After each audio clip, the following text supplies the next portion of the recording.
प्रभो दीपं ज्योति परम ब्रह्म दीपं ज्योति जनार्दनः दीपहरतु मे पाप पूजा दीप नमस्तुते त्र्यंबकं यजामहे सुगंधिं पुष्टिवर्धनम् उर्वारुकमिव बन्धनात् मृत्युर्मुक्षीयमामृतात् बाबा धवलेश्वराय बालालिंगाय नमः।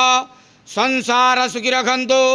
आज पवित्र महालय अमावास्या शुभ रविवार रे समस्त श्रद्धालु भक्त मान को आश्रीपद करंतु, मनस्कामना पूर्ण करंतु, कर्म क्षेत्र उन्नति करंतु, ग्रहरिष्ठ खंडन करंतु, जगतर मंगल करंतु, विश्वर कल्याण करंतु, आपणकर नाम प्रकाश करंतु, सेवकर डाक श्रवण करंतु, समस्त गुआवसा भक्त मानकर मनस्कामना पूर्ण करंतु।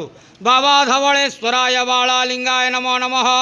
जो जो भक्त माने आपणक पाखरे मानसिक रखिछंती तांका मानसिक पूर्ण करंतु।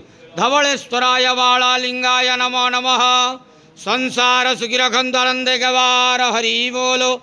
आज महालय अमावास्या शुभ रविवार रे समस्त श्रद्धालु भक्त मान को आश्रीपद करंतु आनंदे गवार हरि बोलो।